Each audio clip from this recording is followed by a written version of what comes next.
अस्सलाम वालेकुम नाज़रीन, आप देख रहे हैं सोचना होगा और मैं हूं डॉक्टर सजाद बुखारी। नाज़रीन, आज यानी 5 अगस्त 2019 को मकबूजा वादी के बासियों के लिए एक बहुत बुरी खबर, न सिर्फ मकबूजा वादी के बासियों के लिए बल्कि जिद्दोजहद आज़ादी के गाजियों के लिए, जब कश्मीर में जालिमाना, जबरन और भरपूर अंदाज से जुल्म की इंतहा करने वाली अफवाज और RSS के गुंडों ने न सिर्फ कश्मीर पे कब्ज़ा कर लिया बल्कि कश्मीर की खुसूसी हैसियत को ख़त्म करके अक़वाम मुत्तहिदा की करारदादों को पैरों तले रौंद डाला और उसके साथ साथ उनके हक़ की खुद इरादियत और इस्तिस्वाब राय का हक़ छीनने की भरपूर कोशिशों का आगाज़ कर दिया।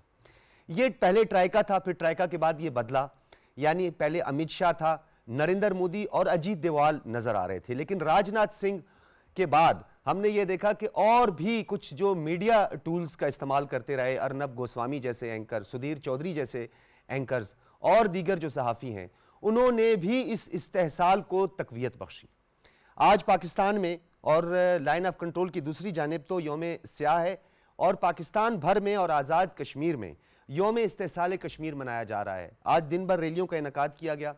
इस्लामाबाद की जो रैली है, जो कि रेड जोन यानी फॉरेन ऑफिस से पार्लियामेंट तक जो रैली थी, उसकी क़यादत की सदर डॉक्टर आरिफ अलवी ने और उनके हमरा थे वफाकी वज़ीर दाखिला शेख रशीद अहमद और उसके अलावा वफाकी वज़ीर इत्तलात व नशरियात फवाद चौधरी साहब और वज़ीर ख़ारजा शाह महमूद कुरैशी भी उनके हमरा थे। इसी तरीके से दीगर सूबों में बलूचिस्तान, खैबर पख्तूनख्वा, सिंध, पंजाब, गिलगित बल्तिस्तान में भी रैलियों का इनेकाद किया गया। खैबर पख्तूनख्वा के जो रैली है उसकी क़यादत की थी महमूद खान ने और उन्होंने उसके बाद खिताब भी किया। वज़ीर आज़म पाकिस्तान की ट्वीट भी सामने आई। इसके अलावा जो मुसल्लह अफवाज है उसके सरबराह जनरल कमर जावेद बाजवा ने भी कश्मीरियों के साथ इजहार यकजहती किया। और एक बात यहाँ पर आज बड़ी अहम है जिसे हम ज़ेर बहस लाएंगे, वो बेज़मीर माशरा, वो अक़वाम मुत्तहिदा जो अपनी करारदादों पर अमल दरामद नहीं करवा सका, क्या उसने अपनी क्रेडिबिलिटी के बारे में कभी सोचा? क्या वो एक क्रेडिबल इदारा रहा है? सेकेंड वर्ल्ड वार के बाद 33 से ज़्यादा ममालिक का ब्रसेल्स में सर जोड़ कर बैठना और जिस क़याम के लिए और जिस मकासद के लिए अक़वाम मुत्तहिदा का लीग ऑफ नेशन के बाद क़याम अमल में आया था, क्या उसने अपने अग़राज़ व मकासद पर अमल किया और करवाया? और उसके बाद सिक्योरिटी कौंसल और बिलखुसूस 3 साल के बाद, यानी अक़वाम मुत्तहिदा के क़याम के 3 साल के बाद अक़वाम मुत्तहिदा की इंसानी हुकूक कौंसल, जिसने अपने 30 आर्टिकल्स तरतीब दिए इंसानी हुकूक के हवाले से, क्या उसमें से किसी एक आर्टिकल की भी मकबूजा वादी में उस पर अमल दरामद नजर आया? जवाब है नहीं। क्या ये तमाम तर मराहिल जो तय किए मकबूजा वादी के बासियों ने, 1 लाख से ज्यादा नौजवानों ने भी जाम शहादत नोश किया, यानी जुल्म और बर्बरियत की अजीम मिसालें कायम की, पैलेट्स गन का बेदरेग इस्तेमाल किया, बिनाई छीन ली, इवन के ऑर्गन्स निकालना शुरू कर दिए, उसके बावजूद भी बैनुल अक़वामी माशरा जो है उसने खामोशी इख्तियार की। पूरे पाकिस्तान में आज नारे थे और नारा था कश्मीर बनेगा पाकिस्तान। कश्मीर पाकिस्तान की शहरा के कायदे आज़म मोहम्मद अली जिन्ना के फरमुदात और इरशादात को भी अगर सामने रखें तो ये बात बहुत ज़रूरी है कि हम कश्मीर से 1 इंच भी पीछे नहीं हटेंगे, ना ही अपने मौक़िफ़ में कोई तब्दीली आएगी। सियासी और इखलाकी हिमायत भी हम कश्मीरियों की जारी रखेंगे। आज के दिन की मुनासबत से बैनुल अक़वामी दुनिया को के ज़मीर को जगाने की भरपूर अंदाज से कोशिश की गई, न सिर्फ इस्लामाबाद में बल्कि तमाम सूबाई दारुल हुकूमतों में। और आज मीडिया भरपूर अंदाज से यह कोशिश कर रहा है कि पूरी दुनिया को भारत का चेहरा बेनकाब करवाए। पिछले दिनों आपने देखा कि 5 से ज्यादा सहाफ़ियों को, जिनका ताल्लुक न्यूयॉर्क टाइम्स से था, द राइटर से था, उनको भी पाकिस्तान आने से मना कर दिया। यह है सेकुलर और जमहूरी रियासत का वो मसख चेहरा जो दुनिया देख रही है लेकिन कबूतर की तरह आंखें बंद किए हुए है। इस पर हम बात करेंगे। मेहमानों का तारुफ करवाते चले। हमारे साथ मौजूद हैं ब्रिगेडियर रिटायर्ड फारूक हमीद, किसी तारुफ के मोहताज नहीं है, दिफाई उमूर के माहिर हैं, बिलखुसूस कश्मीर और इस पूरे खित्ते की बदलती हुई सूरत हाल पर आपकी गहरी नज़र होती है। ब्रिगेडियर साहब, आपका बहुत शुक्रिया, आपने स्काइप से हमें ज्वाइन किया है। अल्ताफ़ हुसैन वानी साहब हमारे साथ स्टूडियो में मौजूद हैं, हुर्रियत रहनुमा हैं और हमेशा कश्मीर का जब भी मौजू होता है और कश्मीर पर हम बात करते हैं और जो जिद्दोजहद आज़ादी के सपूत हैं और गाजी हैं उनको खराज तहसीन पेश करना होता है तो अल्ताफ़ हुसैन वानी साहब हमारे साथ मौजूद होते हैं। बहुत शुक्रिया अल्ताफ़ हुसैन वानी साहब आपकी तशरीफ़ आवरी का। नुज़रत पठान साहबा हमारे साथ मौजूद है। डेफिनेटली जो पार्लियामेंटेरियन है उनकी प्रेजेंस और उनकी मौजूदगी जो है ये भी एक बहुत बड़ा पैगाम है कि जो हमारी सियासी क़यादत है, हमारी अस्करी क़यादत है, चाहे हमारी सोशल एक्टिविस्ट हैं, जो भी हैं, कश्मीर के मामले पर जो है हम सब एक पेज पर हैं, हमारा एक नुक्ता नज़र है और हम उसी एक नुक्ता नज़र पर मुत्तफिक है और आगे बढ़ रहे हैं। Member standing committee on Kashmir हैं आप और मेंबर नेशनल असम्बली हैं, पाकिस्तान तहरीक इंसाफ से आपका ताल्लुक है। बहुत शुक्रिया नुसरत पठान साहब आपका भी। ब्रिगेडियर साहब, गुफ्तगू का आगाज़ आपसे करेंगे। लफाजी बहुत हुई, अक़वाम मुत्तहिदा का जो सेक्रेटरी जनरल आया उसने भरपूर अंदाज से वही घिसे पिटे जुमलों का इस्तेमाल किया कि हमें वादी में होने वाले मजालिम पर नज़र है, बहुत तशवीश है और मिलकर पाकिस्तान को और हिंदुस्तान को इस मसले का हल निकालना होगा। कोई सालिस बनने के लिए तैयार नहीं है, मुनाफकत की इंतहा है, बेज़मीरी की इंतहा है, दोहरेपन की इंतहा है। आलमी ज़मीर को जगाने के लिए, इस दोहरे मयार को ख़त्म करने के लिए हमारी एफर्ट्स को कैसे देखते हैं आप? बिस्मिल्लाह रहमान, बहुत शुक्रिया।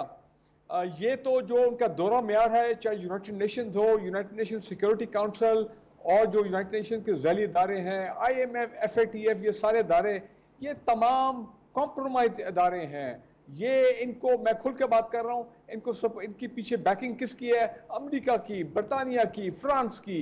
ये वो ममालिक हैं जो कभी नहीं चाहेंगे कि अपना इंडियन ऑक्युपाइड कश्मीर जो है वो वहाँ पे ये आर्टिकल 370 ख़त्म हो और इन द सेंस के उनका स्पेशल स्टेटस रिस्टोर हो। वो हमेशा मोदी की सपोर्ट में रहेंगे। उनकी अपने इंटरेस्ट हैं, पॉलिटिकल इंटरेस्ट हैं, रीजनल इंटरेस्ट हैं, इकोनॉमिक इंटरेस्ट हैं। तो अगर आप ये समझते हैं कि वो बड़े आराम से आपको इंडियन ऑक्युपाइड कश्मीर और उसके बाद फिर ये जो राइट ऑफ सेल्फ डिटर्मिनेशन है, UN रेजोल्यूशन की इंप्लीमेंटेशन, ये प्लेट में रख के देंगे, no, it is not going to happen. United nation security general, united nation के सेक्रेटरी जनरल जो भी आए, जब भी आए, आने वाले दौर में हमेशा वो जब पाकिस्तान अगर आते हैं तो वो यही इस किस्म की गुफ्तगू करेंगे जो कि हमें खुश करने के लिए, बट एक्चुअली इनसाइड वो उनकी मुनाफिकत जो है वो कायम है। याद रखें कि प्रेसिडेंट डोनाल्ड ट्रंप, अगर आपको याद हो कि 2-3 साल पहले उन्होंने कितना हमें चक्कर दिया कि बस जनाब मैं सालिसी का किरदार अदा करता हूँ, we are ready to mediate between India and Pakistan. लेकिन वो सारा उनका अपने मकासद थे, अपना मतलब था कि जनाब किसी तरह इनको पाकिस्तानियों को खुश करो, लीडरशिप को खुश करो।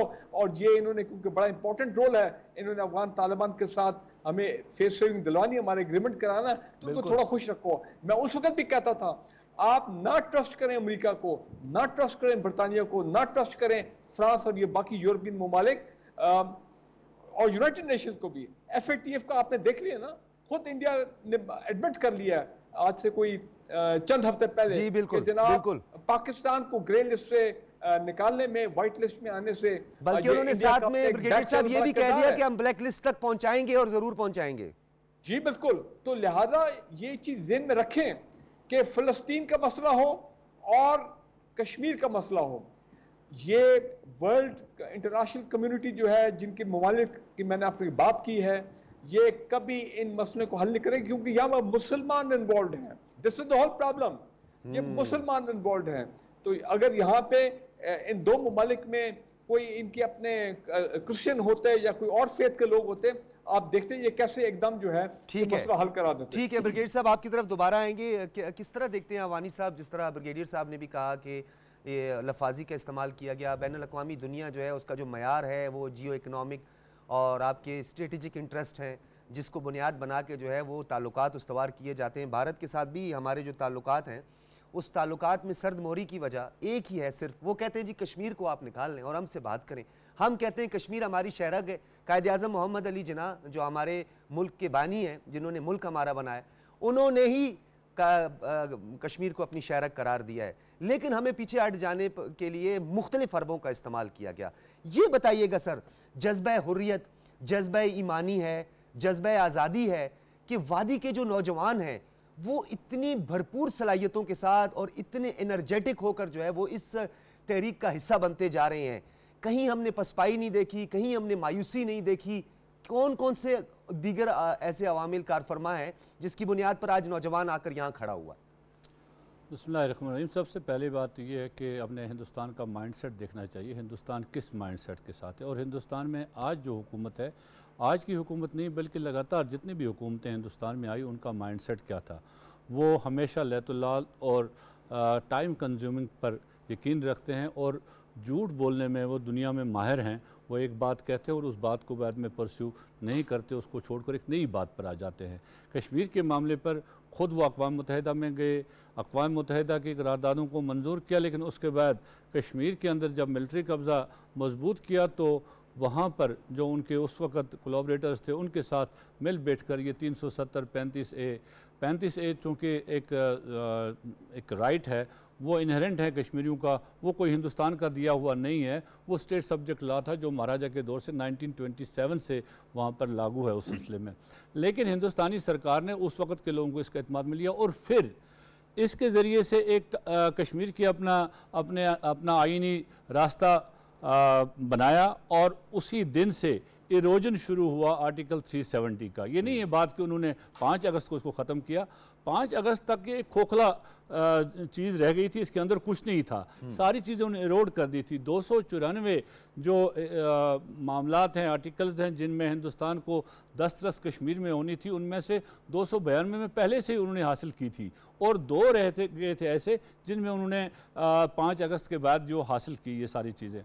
हिंदुस्तान ने, आपने कहा कि क्या चीज़ है कश्मीरियों के अंदर, दुनिया क्या है। देखिए कश्मीरी पहले 89 तक कश्मीरियों ने बिल्कुल पुरअमन तरीके से दुनिया तक अपनी आवाज़ पहुंचाने की कोशिश की, पॉलिटिकली रेजिस्ट किया ऑक्यूपेशन को, दुनिया तक आवाज़। लेकिन उस वक्त चूँकि मीडिया भी नहीं था, चीज़ें नहीं थी, लग नहीं रहा था कि दुनिया को कश्मीर भी कोई चीज़ है या वहाँ पर कोई मोमेंट चल रही है या वहाँ पर कोई जुल्म हो रहा है।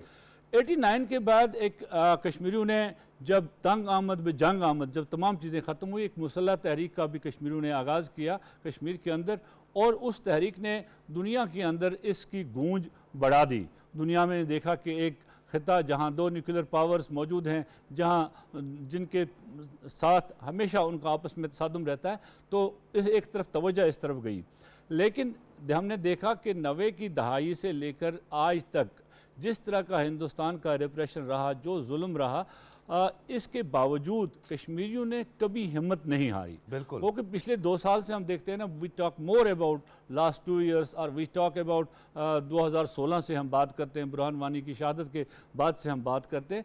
But the thing is that कि कश्मीरियों ने थ्रू आउट द कोर्स, ठीक है, कोई जनरेशन नहीं थी जिस जनरेशन ने हिंदुस्तान के इस इताब का मुकाबला नहीं किया। ठीक है, आज ये तहरीक कश्मीरी की चौथी जनरेशन को ट्रांसफ़र हुई है। हाँ। आज जब हम लेकिन ख़वातीन के हवाले से जो है वो बड़ी अहम बात है और मैं नुज़रत साहिबा से करूँगा कि जिद्दोजहद आज़ादी में फहमीदा सूफ़ी हो, नाइदा नसरीन हो, आसिया अंद्राबी जैसी हमारी खातून जिनको हम खराज तहसीन पेश करते हैं, आज पूरा पाकिस्तान आपको खराज तहसीन पेश करते हैं, आप हमारी माएँ हैं, हमारी बेटियाँ हैं, हमारी आप बहनें हैं, और इस तरह मीरवाइज़ उमर फ़ारूक हैं, सैयद अली गिलानी हैं, उन्हें नज़रबंद किया गया है, कुछ को तो नज़रबंद नहीं किया गया, वो आपको भी पता है कि क्यों, वो तो अपना जो मुद्दा है और अपना मकसद है उसे हासिल करने के लिए ये सब कुछ किया गया है। बहैसियत सियासतदान, पॉलिटिशियन, आप क्या समझती हैं कि ये बैनुल अक़वामी सतह पर जो हमें लॉबिंग करनी चाहिए है, जैसे हम कर भी रहे हैं, नो डाउट हमारा फ़ॉरेन ऑफिस जो है बहुत ज़्यादा मुतहर्रिक दिखाई देता है, हमने सुफरा को भी बुलाया, हमने मुख्तलिफ एम्बेसीज़ में जो है तकारीब का भी इनकाद किया, पार्लियामेंटेरियन के वफूद का दीगर पार्लियामेंटेरियन के साथ एफिलिएशन, उनके साथ राब्ता बरतानिया में बिलखुसूस और अमेरिका में कितना ज़रूरी है और उसके लिए हुकूमत क्या इक़दाम कर रही है? आपका बहुत शुक्रिया। और क्योंकि मैं कश्मीर पार्लियामेंट्री स्टैंडिंग कमेटी की मेंबर हूँ, तो इसलिए बहुत सी चीज़ें हमारे सामने वहाँ पर टेबल पे होती हैं, जब डिस्कशंस होती हैं मुख्तलिफ शेरियार आफरीदी साहब के आने के बाद, तो ज़रा ज़्यादा स्ट्रॉन्ग वो कमेटी वर्क कर रही है। उससे ये हुआ है कि जो चीज़ें हमें कई सालों पहले पता नहीं था, आज जैसे सर ने कहा कि मीडिया इतना नहीं था स्ट्रॉन्ग कि वो बात पहुंचा सकता, अब तो एक लम्हे की बात आ जाती है।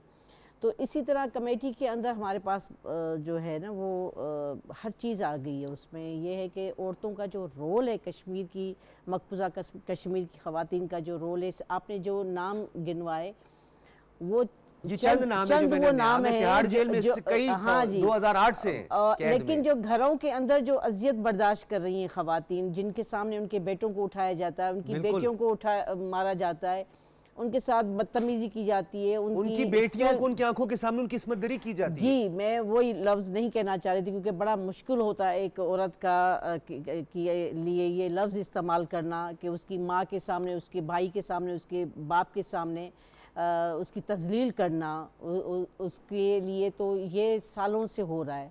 और जिस तरह हमें सूबाई और कौमी असम्बलियों को इस चीज़ पे हमने जब से पीटीआई की गवर्नमेंट आई है उसने इस चीज़ को एक जहाद के रूप में लिया हुआ है, क्योंकि कुछ रेस्ट्रिक्शंस हैं सरहदों की भी, कुछ आलमी कवानीन भी हैं।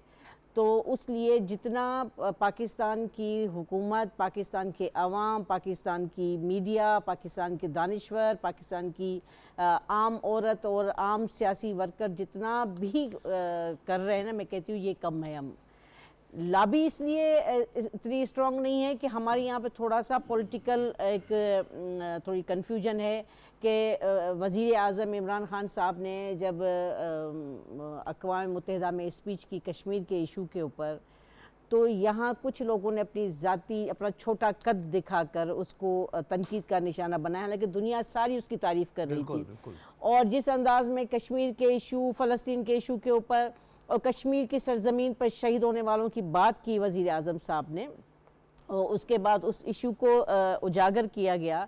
और जिस तरह हमारी आर्मी, हम पाकिस्तान आर्मी के व्यूज़ आ रहे हैं, जिस मतलब ओवरऑल पूरे पाकिस्तान के लोग जो है ना, अब सिर्फ 5 फरवरी नहीं मनाते। हम जब छोटे होते थे तो हमें 5 फरवरी को छुट्टी मिलती थी, ठीक है, और हमें पता नहीं होता था कि छुट्टी क्यों मिली हुई है, बस कहा जाता है कश्मीर डे, ठीक है। और कश्मीर में क्या हो रहा था हमें नहीं पता था, लेकिन अब बच्चे को भी पता है। ये बात आपकी बिल्कुल दुरुस्त फरमाया कि अक़वाम आलम में और ऐसे फोरम पर अक़वाम मुत्तहिदा की जनरल असम्बली में खड़े होकर प्राइम मिनिस्टर साहब ने जिस तरह ललकारा भारत को, उसका नाज़ीइज़्म, उसका फाशिज़म, हर चीज़ को जो है वो दुनिया के सामने रखा। 70 साल के बाद अक़वाम मुत्तहिदा की सिक्योरिटी काउंसिल में ये मुद्दा सामने आया, इसको डिस्प्यूटेड टेरिटरी दोबारा से करार दिया गया। बहुत बड़ी डेवलपमेंट थी, सिफारतकारी भी बहुत अच्छी है।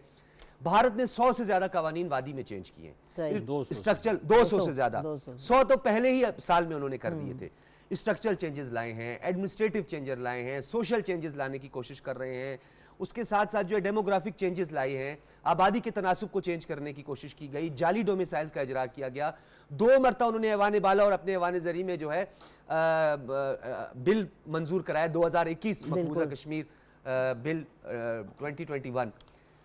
पाकिस्तान इस हवाले से कौन सा गैर मामूली ऐसा फैसला कर चुका है, क्योंकि भारत को भारत की बोली में जवाब देना बहुत जरूरी है। हम पासदारी करते हैं, सिफारती आदाब को भी मद्देनजर रखते हैं, हम एक रिस्पॉन्सिबल स्टेट है, एक रिस्पॉन्सिबल न्यूक्लियर स्टेट है, लेकिन भारत को समझ नहीं आ रही, वो पे दर पे हमले करता जा रहा है। देखिए ना, क्योंकि वो वहाँ कब्जा करके बैठा हुआ है। हम उस कब्जे वाली पोजीशन पर, इस पोजीशन में नहीं है कि हम अपनी फ़ौज वहाँ पे भेजें, लेकिन ये बेहतर ना हो कि हम अक़वाम मुत्तहिदा से ये कहें कि वहाँ पे नेटो की फ़ौज भेजी जाए, वहाँ पे एक न्यूट्रल किस्म की जो है वहाँ पे इलेक्शन की प्रोसेस लेकर आकर कश्मीरी लोगों से उनकी राय का पूछा जाए कि वो क्या चाहते। लेकिन क्योंकि इंडिया की लोकसभा के अंदर जब ये कानून आ रहा था तो उस वक्त मेरे ख्याल में सिर्फ 64 लोगों ने उसकी मुखालफत में वोट दिए थे, बाकी अक्सरियत जो थी वो इसकी हिमायती थी कि हाँ कश्मीर में ये जम्मू कश्मीर में ये कानून आना चाहिए। इसका मकसद है कि वो ज़हनी तौर पर कश्मीरी लोगों को अपना ग़ुलाम समझते हैं, और कोई भी मालिक जो है ना वो ग़ुलाम को इतनी आसानी से आज़ाद नहीं करता। लेकिन 70 साल से जिस तरह कश्मीरी लोगों ने इस जिदोजहद को इंटरनेशनल लेवल पे अभी लेके गए, और मैं आपको एक बात बता दूं सज्जाद कि अल्लाह ताला जब किसी कौम को जिदोजहद को रिवार्ड करना चाहता है तो उसे आज़ादी देता है। हमने भी कई सालों के बाद पाकिस्तान को आज़ादी दिलवाई। अब मुझे लगता है, मुझे ऐसी फीलिंग आती है कि अब अनकरीब कश्मीर जो है ना वो इशू जो है वो सॉर्ट आउट हो जाएगा। जब हद से गुजर जाता है तो डेफिनेटली। ब्रिगेडियर साहब मैं आपकी तरफ आऊंगा। जम्मू कश्मीर तरमीमी बिल हो, आर्टिकल 370 हो, 35A हो, उसकी डेमोग्राफिक चेंजेस हो, स्ट्रक्चरल चेंजेस हो, एडमिनिस्ट्रेटिव चेंजेस हो, आबादी के तनासुब को चेंज करना, जाली डोमिसाइल्स, लेफ्टिनेंट गवर्नर्स की तैनाती, 2 हिस्सों में तकसीम कर देना, हर वो हद पार की नरेंद्र मोदी ने जो कि बैनुल अक़वामी कवानीन को पैरों के तले रोंदने के मुतरादिफ है, उसको रद्दी की टोकरी में फेंकने के मुतरादिफ है। पाकिस्तान ने तमाम इकदाम किए। कहीं आपको ऐसा लगता है कि कोई ऐसा गैप है जिसे हमने फिल करना है, कहीं कुछ हम छोड़ रहे हैं, कहीं कुछ हम मिस कर रहे हैं, अपनी सिफारती महाज पर मिस कर रहे हैं, या हम प्रॉपर एंगेज नहीं कर पा रहे P5 के ममालिक को, उन ममालिक को जो इसमें फरीक भी हैं, बिलखुसूस बरतानिया? देखें, पहले मैं ये कमेंट कर दूं, जो अभी आप थोड़ी देर पहले कह रहे थे कि नेटो की फौज, हमारी ऑनरेबल गेस्ट वो ये बात कर रही थी जी, नेटो की फौज हो या कोई यूएन पीस कीपर्स हो, यूनाइटेड नेशन का जो मिलिट्री ऑब्जर्वर ग्रुप है वो 1948 के बाद से वो तो पाकिस्तान की side of the line of control पे तो आज भी वो तैनात हैं। उनको पूरी फ्रीडम है, आज़ादी है कि वो जाएं और अपनी लाइन ऑफ कंट्रोल को मॉनिटर करें, वायलेशन को मॉनिटर करें इंडियन साइड से। लेकिन इंडिया के आप देखें ना, उनका कॉन्फिडेंस लेवल के हैं, या वो ये समझते, वो जानते हैं कि वो जो मर्जी यूनाइटेड नेशंस के अहकामात के मुताबिक के अगेंस्ट अगर वो काम करेंगे तो उनको कोई कुछ नहीं कहा जाएगा, उनकी कोई अकाउंटेबिलिटी नहीं होगी। यूनाइटेड नेशंस ऑब्जर्वर ग्रुप जो इंडियन साइड पे है, उनको तो वो समझते नहीं, उनको तो उन्होंने कार्रवाई अपना डिप्लॉय होने से रोका हुआ है। सर 2 दफा तो उन पे हमला हो चुका है, उनकी गाड़ी पे हमला हो चुका है, उनकी गाड़ी भी हमला हुआ था हमारे लाइन ऑफ कंट्रोल हमारी साइड पे। कहने का मतलब यह है कि उसके ऊपर कम से कम यूनाइटेड नेशन सिक्योरिटी काउंसिल को, यूनाइटेड नेशंस को, सेक्रेटरी जनरल को कोई नोटिस लेना चाहिए था, कोई एक उनको कोई सख्त लेटर जाना चाहिए था, कुछ ना कुछ तो उनकी कंडेमेशन होनी चाहिए थी इंटरनेशनल लेवल, वो भी नहीं हुआ। सो ये चीजें हैं कि वो समझते हैं कि क्योंकि हमारे बैक पे ये सारी इंटरनेशनल कम्युनिटी है, हम जो चाहें, जो वायलेट कर दें यूएन रेजोल्यूशन, ये तमाम चीजें हम कर सकते हैं, इंटरनेशनल लॉ, ह्यूमन राइट्स को हम तमाम की धज्जियां जो उतार सकते हैं, हमें कोई कुछ नहीं कहेगा। इंपॉर्टेंट चीज क्या है, देखें, मैं समझता हूं कि मैं फुली कमेंट करता हूं प्राइम मिनिस्टर इमरान खान को और शाह महमूद कुरैशी साहब को। यकीन जानिए, इन तमाम मसाइब, इन तमाम हालात में, नेगेटिव हालात में, जबकि कुछ मुस्लिम ममालिक जो हैं वो भी उस तरह खुल के नहीं आते जिस तरह के उनको आना चाहिए। जिस तरह हम फलस्तीन की कॉज को सपोर्ट करते हैं, कुछ ऐसे अरब ममालिक भी है मुसलमान जो उस तरह खुल के नहीं आते हैं। वो अलग बात है कि शाह महमूद कुरैशी साहब और खान साहब के एफर्ट से OIC ने 1-2 मरतबा अच्छी रेजोल्यूशन जो है वो भी पास की है कश्मीर के कॉज के लिए। जॉइंट डिक्लेरेशंस भी सामने आई हैं और ओपेक ममालिक का हम अपने कल के शो में भी जिक्र कर चुके हैं कि ओपेक का जो है बहुत बड़ा रोल है। इंपॉर्टेंट बात ये है कि देखें, ये जो डेमोग्राफिक चेंज वो वहां पे कर रहे हैं और कश्मीर, इंडियन ऑक्युपाइड कश्मीर को वहां पे एक मुस्लिम माइनॉरिटी में वो कन्वर्ट करने की कोशिश कर रहे हैं। हो सकता है उनका प्लान हो कि इंटरनेशनल कम्युनिटी तो हमें कुछ नहीं कहेगी, अब हम कुछ अर्से के बाद जब बिल्कुल हमें कॉन्फिडेंस लेवल हमारा हो जाएगा कि जनाब हम यहाँ पे कोई वोट करा दें या कोई सो कॉल्ड जाली किस्म का रेफरेंडम करा दें, तो उससे साबित हो जाएगी जी मेजॉरिटी ने तो वोट दिया इंडियन यूनियन के लिए, इंडिया में मर्जर के लिए। So we have to be very careful. Time थोड़ा हमारे पास, ये नहीं होना चाहिए कि हम अगले 5 अगस्त को भी यही गुफ्तगू कर रहे हों। करना क्या चाहिए, जितना हमने डिप्लोमेटिक एफर्ट्स किया, अगर इंडिया कुलभूषण यादव के मामले पे ICJ में, इंटरनेशनल कोर्ट ऑफ जस्टिस में जा सकता है, तो हमें 2 काम अब करने चाहिए। पहला ये, हम अग्रेसिवली जाएं back to the united nation and the united nation security council, और ये तमाम जो आर्टिकल 370 को खत्म करने के बाद जो उन्होंने ये सारे इकदाम वहां पे उठाए हैं, administrative, political, demographic, social, domicile, ये तमाम चीजें कि अब वो वहां के लोग नॉन इंडियन प्रॉपर्टीज भी ले सकते हैं, उनको प्रॉपर्टीज भी अब उन्होंने खरीदनी शुरू कर दिया। 35A तो इसीलिए रिवोक किया ना सर, 35A। कहने का मतलब ये है, एक नया प्रॉपर केस हमें यूनाइटेड नेशन में ले जाना चाहिए। हम यूनाइटेड नेशन, अच्छा ब्रिगेडियर साहब, मैं यहाँ आपको रोकूंगा और कतई कलामी की माजरत भी चाहूंगा, कुछ ऐड करना चाह रहा था, जिमनी सवाल समझ लें आप। वेपन ऑफ मास डिस्ट्रक्शन की बात करें, इराक में क्या कुछ हुआ, अफगानिस्तान के अंदर क्या कुछ हुआ, ट्यूनिस, शाम, लीबिया, अलजायर, क्या कुछ होता रहा। ये वही अक़वाम मुत्तहिदा है और वही सिक्योरिटी काउंसिल है, बंद कमरा इजलास भी बुला लिए जाते थे और मजम्मत भी कर ली जाती थी। आप नहीं समझते कि अक़वाम मुत्तहिदा से जो हमारी तवक्कुआत हैं वो बड़ा तकलीफ देह है हमारे लिए और हमेशा उसके बरक्स हुआ है जो हमने सोचा है। हमें अपनी हिकमत अमली नहीं बदलनी। मुझे 1 मिनट दे दें, मैं आपको 2 बड़े इंपॉर्टेंट ऑप्शन देना चाहता हूं। अमेरिका का भी इंटरेस्ट होगा ना मुल्कों के अंदर। यूनाइटेड नेशन को एंगेज रखें, एग्रेसिव एंगेजमेंट होनी है उनके साथ, ठीक है ना जी। और दूसरी बात यह है कि जितनी वहाँ ह्यूमन राइट्स वायलेशन हुई है सब रिकॉर्डेड है। एमनेस्टी इंटरनेशनल ने भी रिकॉर्ड किया, यूनाइटेड नेशन की ह्यूमन राइट्स काउंसिल की जो इदारा उन्होंने भी सब रिकॉर्ड किया, इंटरनेशनल मीडिया ने भी। भाई हम वहाँ पे उनको बताएं कि जनाब ये सारी ह्यूमन राइट्स वायलेशन हुई हैं, वो तमाम उसके ऊपर भी हमें वहां पे जाके रेजोल्यूशन पेश करनी चाहिए। ठीक है। और इंटरनेशनल कोर्ट ऑफ जस्टिस या इंटरनेशनल क्रिमिनल कोर्ट में इंडियंस को ट्राई करें, मिलिट्री लीडरशिप को, for crimes against humanity starting from prime minister Modi. और तीसरी इंपॉर्टेंट चीज ये तो था पॉलिटिकल और एग्रेसिव इंटरनेशनल। अब देखिए चीन ने क्या किया। चीन ने, क्योंकि वो भी अफेक्टेड है इस तमाम मामलात से, लद्दाख को वो समझते हैं वो हमारी टेरिटरी है, इन्होंने लद्दाख को भी अपने वो उसका स्टेटस चेंज कर दिया। बिल्कुल। तो चीन ने एक मिलिट्री ऑप्शन एक्सरसाइज किया है। बिल्कुल किया। मैं ये बल्कि उन्होंने पहले ही दिन वार्न हमें- किया जब ये फैसला हुआ सर, आर्टिकल 370 का, लद्दाख की बात जब की, तो चाइनीज फॉरेन ऑफिस ने जो है फौरी तौर पर रद्द अमल दिया था। जी बिल्कुल। मैं ये समझता हूं कि हमें चीन के साथ मिलके, क्योंकि अमेरिका तो आपको साथ नहीं देगा, उनके इंडिया के साथ वो चीन के हवाले से आपको पता है किस किस्म के ताल्लुकात हैं। हमें चीन के साथ एक फौजी हिकमत अमली भी बनानी चाहिए, फौजी हिकमत अमली और पॉलिटिकल इंटरनेशनल डिप्लोमेसी की हिकमत अमली, इलाकाई अमन के लिए। बिल्कुल, चीन हमारा स्ट्रेटेजिक पार्टनर है, हमें उनके साथ मिलके इंडियन ऑक्युपाइड कश्मीर में कुछ अब करना चाहिए और चाइनीज को ऑन बोर्ड लेके, क्योंकि चाइनीज ने देखे मिलिट्री ऑप्शन इस्तेमाल किया है।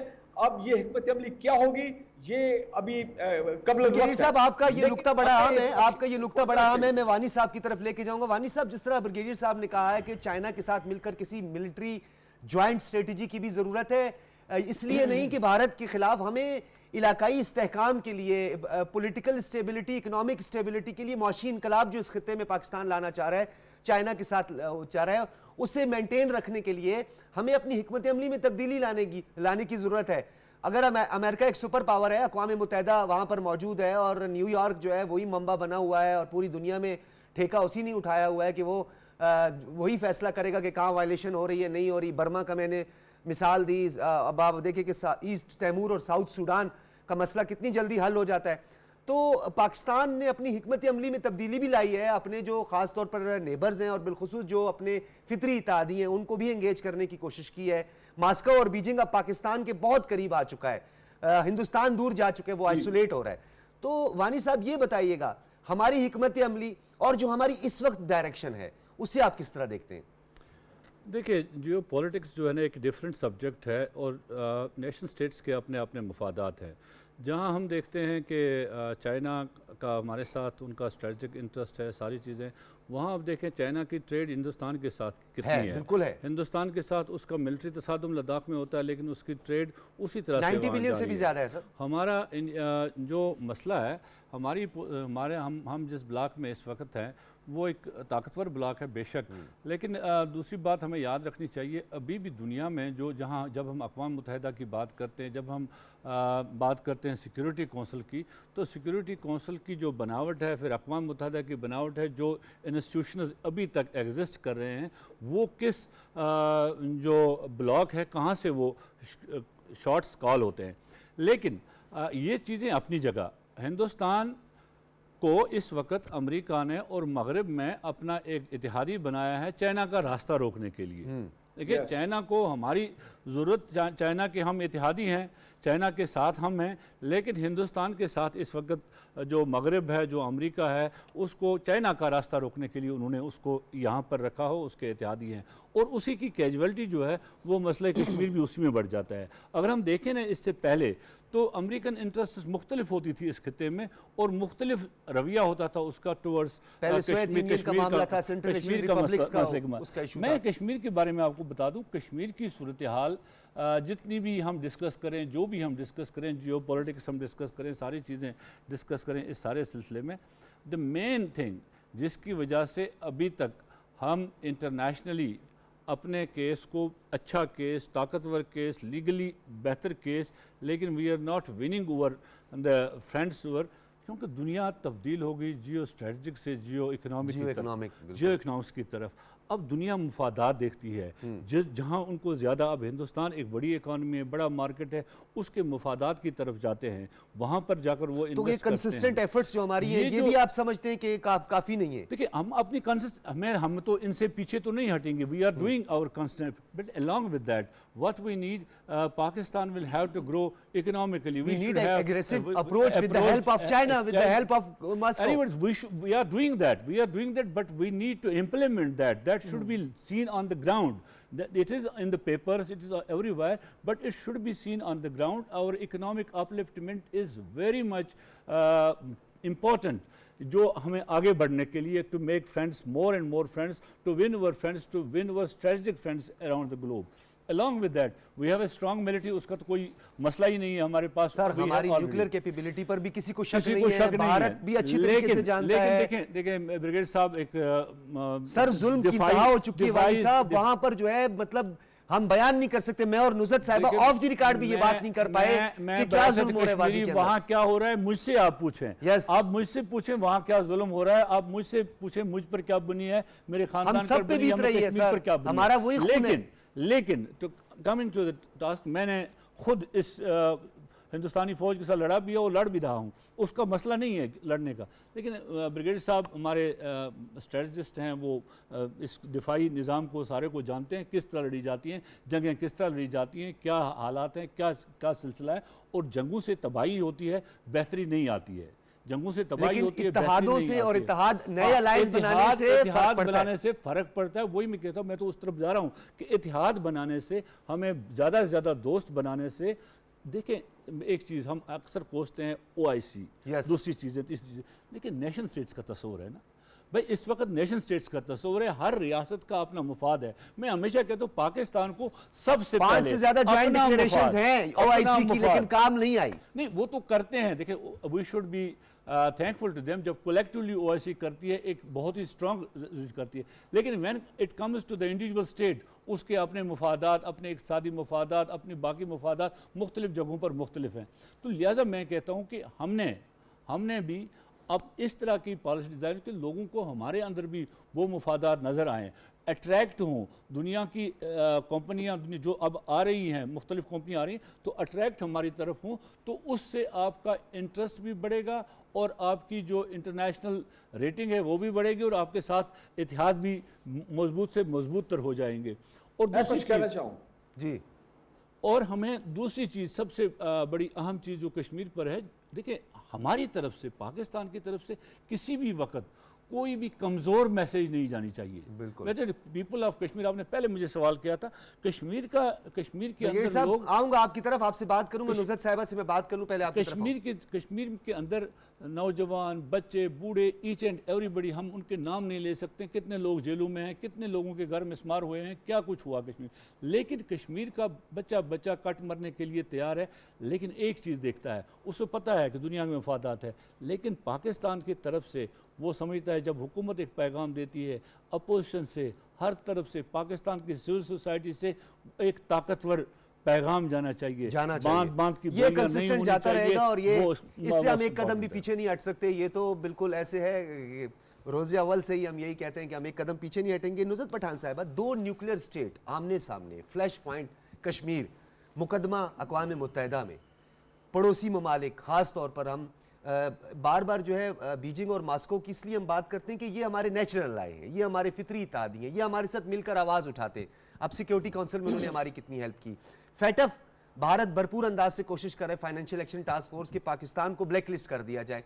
बरतानिया में भी उसने लॉबिंग शुरू कर दी और रेड लिस्ट में डालने के जो पूरा एक कैंपेन है वो उसने चलाना शुरू कर दी। और आज के दिन ही ये खबर भी हमें मिली, और क्योंकि मोदी ने कुछ ना कुछ तो करना था और जो उनका पूरा एक नेटवर्क है वो लॉबिंग भी अपनी कर रहा है। ये बताइएगा, हिकमत अमली बहुत अच्छी है, सब कुछ है, लेकिन उसके एक ट्रिकल डाउन इफेक्ट नजर आना चाहिए। हम जो हिकमत अमली कह रहे हैं बड़ी मौसर है, सिफारती तौर पर बहुत है, लेकिन मकबूजा वादी के अंदर कहीं बैकफुट पर आते हुए मोदी दिखाई नहीं दे रहा। APC था, एक APC बुलाई गई, हम बड़े खुश हुए, हमने कहा जी APC बुलाई है, और मोदी जो है वो बैकफुट पे चला गया है। लेकिन वो APC का जो एलामिया था, महबूबा मुफ्ती साहबा बाहर निकली, उन्होंने फरमाया कि बड़े खुशगवार माहौल में जो है ये सारी मीटिंग हुई, बड़ी अच्छा इजलास हो गया। तो बताइए, कंसिस्टेंट एफर्ट्स अपनी जगह पे, डायरेक्शन थोड़ी सी बदलनी वक्त का तकाजा लग रहा है? मैं ये समझती हूँ कि कुछ फैसले ऑन द टाइम होते हैं और टाइम वो बहुत नज़दीक है जब ये दो न्यूक्लियर पावर होने के बावजूद भी, जैसे अभी रूस और चाइना हमारी आवाज़ बने हैं सलामती कौंसिल में, हमारे सपोर्ट में आ रहे हैं, उससे बड़ा फ़र्क पड़ा है। कश्मीर की फेवर में हम पाकिस्तानियों के खड़े होने का हम रोज़ कहीं ना कहीं बम धमाकों की शक्ल में, शहादतों की शक्ल में, अपने जवानों की लाशों को उठाने की शक्ल हम भी कुर्बानी दे रहे हैं उसमें, ठीक है। हमारे आज बिल्कुल अभी कुर्बानी और कल परसों तरसों आप रोज़ सुन रहे हैं कि कहीं ना कहीं हमारे फौजी शहीद हो रहे हैं, हमारी जो फोर्सेस हैं उनके ऊपर उनको ज़ख्म लग रहे हैं। और हमारे अब इंडिया बड़ी कोशिश कर रहा है कि इस मुल्क के अंदर कोई ना कोई ऐसा इशू क्रिएट होता रहे कि लोग आपस में दस्तो गिरेबान हो। ये जी हाँ, ये उनकी एक पॉलिसी है, ये एक दहशतगर्द जहन की जो पॉलिसी है ना, उसको हम कितने भी पुरअमन रहने की कोशिश करें, कितना भी हम मैसेज करें। जो हाइब्रिड वार या 5th जनरेशन वार जो है उसमें यही हथकंडा है कि आप अवाम और अफवाज के दरमियान गैप पैदा करें, सियासी क़यादत के दरमियान और अवाम के दरमियान गैप पैदा करें, इंतशार हो, बिल्कुल। और जब आपके मुख्तलिफ पॉलिटिकल पार्टीज के लीडर आपको आपकी हुकूमत पर इस इशूज़ के ऊपर बैठकर उंगली उठाएं, ब्रिगेडियर साहब बात ये मैं मुकम्मल कर लूँ, तो जब ये बातें बैठ के करें और कहें कि जी हमने हुकूमत ने कश्मीर का सौदा कर लिया, हुकूमत ने ये कर लिया, तो ये इनकी अपनी एक सियासी शायद कोई हो सकती है, लेकिन वो पॉलिटिकल ऑब्जेक्टिव है, वो पॉलिटिकल ऑब्जेक्टिव अवाम भी जानती है। कश्मीरियों के हक में वो अच्छी बात नहीं है। साहिबा, मेरा एक बड़ा अहम सवाल है, ये पॉलिटिकल ऑब्जेक्टिव है, इलेक्टोरल ऑब्जेक्टिव है, जो कि अपोजिशन का काम लेकिन नहीं होना चाहिए, नहीं होना चाहिए, कश्मीर का पर बिल्कुल नहीं होना चाहिए। सवाल ये है कि ज्यादा बुर्दबारी का मुजाहरा, ज्यादा सब्र और तहम्मुल का मुजाहरा, इत्तेहाद और इत्तेफाक का पैगाम हुकूमती बेंचों की जानिब से जाना चाहिए।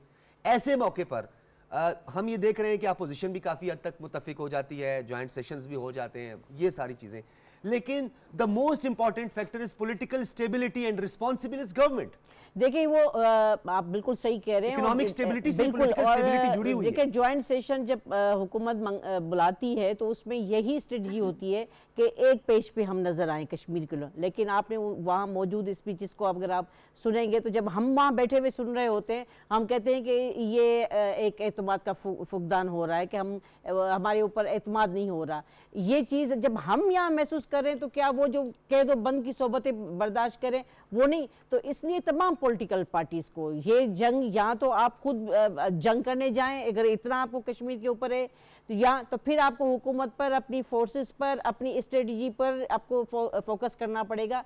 अभी हमने पार्लियामेंट्री कमेटी, हमारी 8 तारीख को ब्रीफिंग है, उसमें यह है कि हम इंटरनेशनल लेवल पर लॉबिंग, आपकी पहले सवाल का जो जवाब यही है कि इंटरनेशनल लेवल पर लॉबिंग हमारी ज़्यादा से ज़्यादा होनी चाहिए, जो इतनी लेवल पे अभी नहीं है। पिछली हुकूमत में पार्लिमानी वफूद गए थे, अब वो वहाँ क्या करने गए थे, क्या उन्होंने फायदा ये किया? सवाल है, इस डिबेट में हम जाना नहीं चाहते, पेपर में कुछ भी नहीं है। आप लोग इसी हवाले से एक मतबादिल ये सब्स्टिट्यूट करते हैं। सजाद, या बदकिस्मती है कि जब हमें ये स्टैंडिंग कमेटी मिली तो उस वक्त कोविड का पीरियड शुरू हो चुका था, इंटरनेशनल लेवल पर फ्लाइट्स ब्लॉक हो गई थी, इंटरनेशनल लेवल पर सारा मुमालिक का आमदोरफ्त बंद हो गई थी, इसकी वजह से लेकिन हमारे फ़खर इमाम साहब ने मुख्तलिफ डेलीगेशन से बात की, मुख्तलिफ सफ़ीर आए, अब शहरियार आफरीदी साहब, उस पर ये सारी स्ट्रेटजी वज़ीर आज़म साहब की पॉलिसी के ऊपर है कि उन्होंने हमें फ्री हैंड दिया हुआ कि आप जाएँ दूसरे ममालिक में जाके लॉबिंग करें।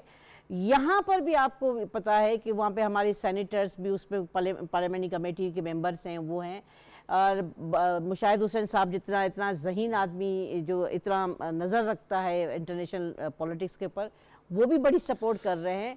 और अभी इंशाल्लाह मैं ये समझती हूँ कि आने वाला वक्त हम ज़्यादा बेहतर आवाज़ में उठेंगे। ठीक है ब्रिगेडियर साहब, आपकी तरफ आऊँगा। कुछ पहलुओं को हमने ज़ेर बहस तो लाया और डेफिनेटली इस पर बहुत तवील जो है डिबेट हो सकती है, खामियों, कोताहियाँ, तल्ख तजर्बात, जिस पर हम डिबेट कर सकते हैं। लेकिन एक सवाल मैं आपसे यहाँ ज़रूरी करूँगा, क्योंकि आप दिफाई तौर पर जो है, भारत जो है वो पाकिस्तान को धमकियाँ भी देता है, गीदड़ भपकियाँ भी हम आए रोज़ सुनते हैं, कभी बोलते हैं जी सर्जिकल स्ट्राइक करेंगे, फिर पता चलता है सर्जिकल स्ट्राइक है, हमने तो सर्जिकल स्ट्राइक नहीं कहा था। फिर बिपिन रावत जो है वो इतनी भड़के मारते हैं कि आदमी बोलता है बस लगता है कि पूरे दुनिया को यही तबाह कर देंगे, लेकिन पता चलता है कि वो हमारा कबूतर पकड़ लिया है, हमारा गुब्बारा पकड़ लिया है। तो ये जो बातों के गाजी हैं, किरदार से आ रही हैं या सिर्फ अपने बातें जहाजों करते को हैं, F-16 हम दिखा देते हैं।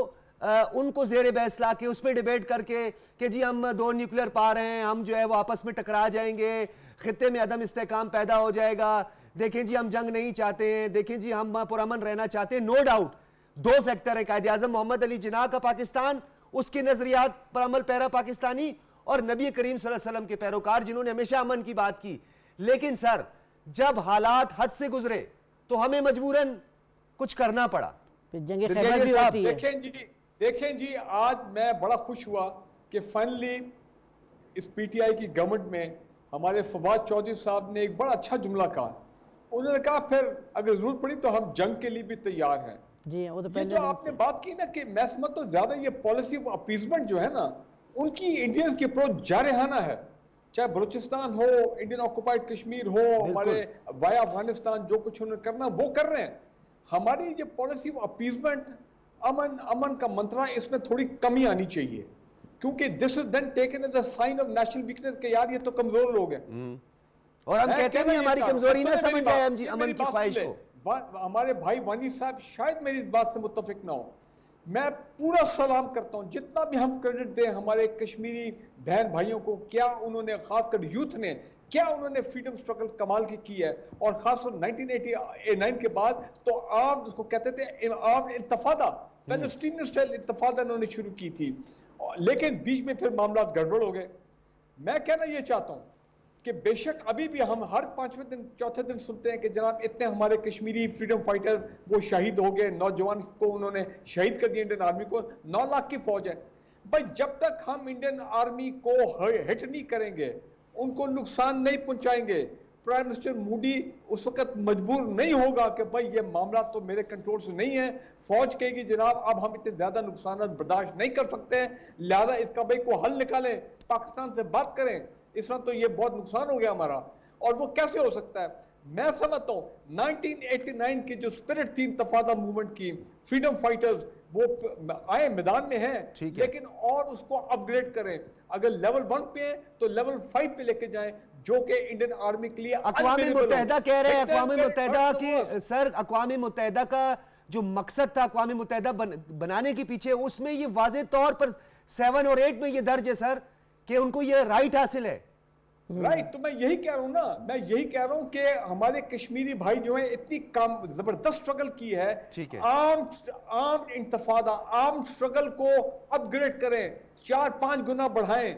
वो मैं देख रहा हूं 2-3 साल से वो उधर की उधर ही है, लेवल इज लो। और यही वजह है कि इंडियन आर्मी को लॉसेस नहीं हो रहे और वो उसको सस्टेन कर रहे हैं। ये जो थोड़े बहुत हो रहे हैं वो उनको वो बर्दाश्त कर रहे हैं, जिसकी वजह से प्राइम मिनिस्टर मोदी को सर वो कर्नाटक के लिए या अपनी 1-2 कॉन्स्टिट्यूएंसीज के लिए जो है वो अपने 100 से ज्यादा फौजी मरवा सकते हैं सर। ये तो हिंदुत्व है और हिंदुत्व की सोच है। ब्रिगेडियर साहब क्योंकि वक्त बहुत कम है।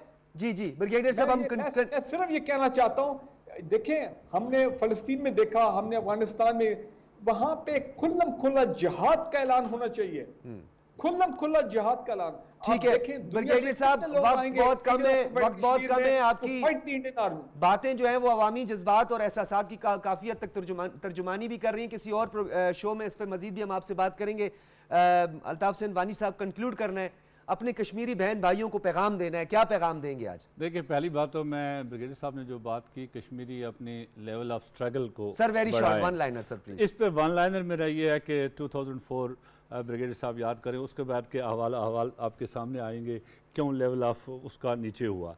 लेकिन आज भी मैं अपने कश्मीरी बहन भाइयों की तरफ से पाकिस्तान की अवाम, पाकिस्तान की हुकूमत, पाकिस्तान के दानिश्वरों, पाकिस्तान के तमाम इंटेलेक्चुअल्स से ये एक मौदबाना गुजारिश करूँगा कि हम अपनी जद्दोजहद जारी रखेंगे, लेकिन हम आपकी तरफ देख रहे हैं, आपकी तरफ से मुस्बत पैगाम और आपकी तरफ से जामिया मुस्बत और दुनिया के अंदर जो है ना एक यूनिटी का पैगाम आपकी तरफ से जाए। पाकिस्तान इसमें कोई भी शक नहीं है। I am starting with my self, अपने आप से शुरू करूंगा। पाकिस्तान टेलीविजन, पाकिस्तान सहाफती हलकों से जुड़े हुए सब कश्मीरी अवाम के साथ हैं, अपनी बहनों के साथ हैं, उनकी इज्जत और आबरू की हिफाजत करने के लिए अपने खून का आखिरी कतरा भी बहाएंगे। नुसरत पठान साहिबा, पैगाम अपने कश्मीरी बहन भाइयों के लिए पैगाम और ये- आज के दिन के हवाले से खास और तौर पर। पैगाम ये है कि जुल्म जब बढ़ता है तो मिट जाता है, और ये मिटने वाला है,